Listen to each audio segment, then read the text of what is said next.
Hello friends, the story I'm going to tell you tonight is a little different. You usually think that everything you hear and read is fiction, right? But sometimes, what knocks on the door is real. And sometimes that door should never be opened. Do not try this if you hear sounds. At 2:43 a.m, do not move from your spot. It all started when I got the keys to an old house. My name is Alara, and this house was an inheritance left to me after my grandmother's death. It was an old stone house, hidden among the trees, far from the city centre. I had never been there in my childhood. My grandmother always referred to this house as the place full of secrets. But I just saw it as the strange fantasies of an old woman. I planned to sell it, but before selling it, I wanted to stay for a few days, perhaps to give that mysterious connection I never experienced in my childhood a chance. When I arrived at the house, the night was falling. The inside of the house was cold and damp, with the smell of old wood mixed with mould hanging in the air. Everything was covered with sheets. I didn't have enough time to deal with the belongings, so I made a small corner for myself in the living room, wrapped myself in a blanket, and tried to light a small fire in the fireplace. With the faint light of the fire, the old pictures on the walls, my grandmother's youth, people I didn't know, they all seemed to be staring at me with empty eyes. When I went to bed that night, I was hearing the creaks in the attic, the sound of the wind hitting the window. It was as if the house was breathing. But what truly disturbed me was an old, rusty alarm clock on the wall. Incredibly, it was working and showed 2:43. The clock seemed stuck, neither moving forward nor backward, just 2:43. I closed my eyes, trying to convince myself that this was just a tension brought on by an old house. The first few days passed quietly.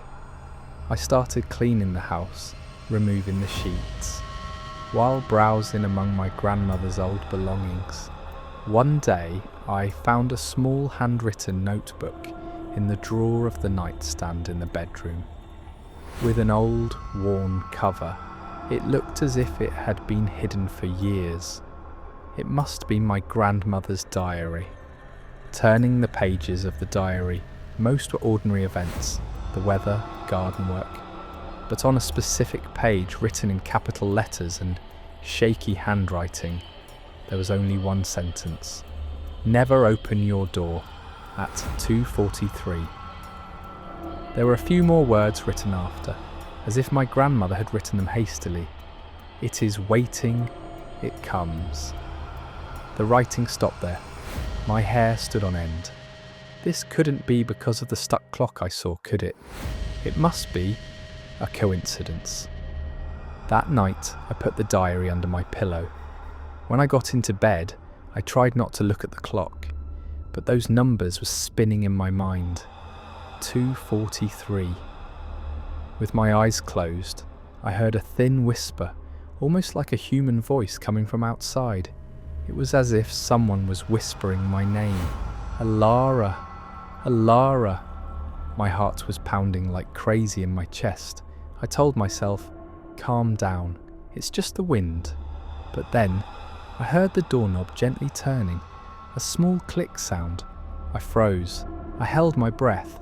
Then the clicking stopped.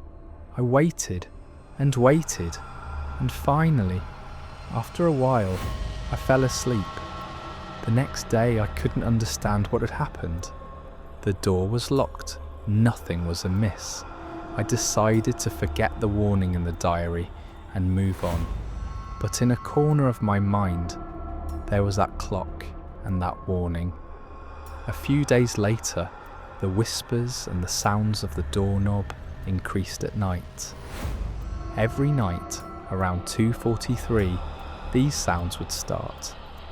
The whispers sometimes turned into meaningless words, and sometimes addressed me directly. "Are you alone, Alara? Isn't the door open?" I started thinking I was going crazy. Perhaps my grandmother's house was triggering some kind of mental illness passed down to me. When I asked other family members, they said my grandmother acted a little strange in her final years, but no one gave details. One night, I couldn't take it anymore. It was 2:40. My heart was thumping. I got out of bed, walked toward the door. The doorknob was turning faster now, as if someone was trying to open it from the inside. The whispers had become louder, more insistent.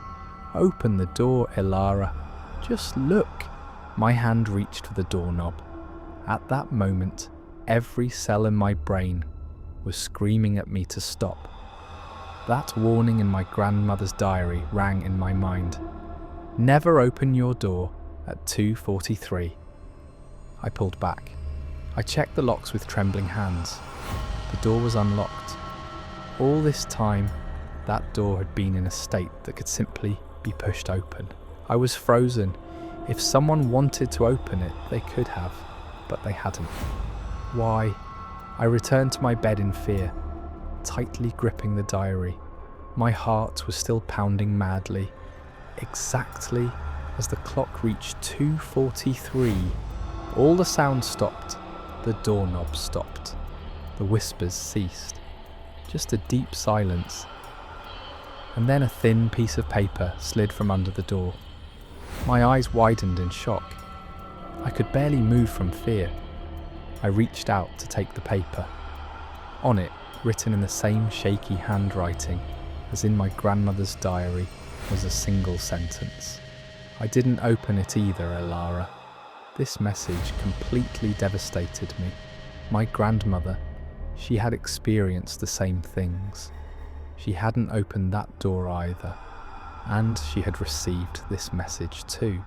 I understood that there was a curse passed down from generation to generation in this house, and I was the new link in this chain.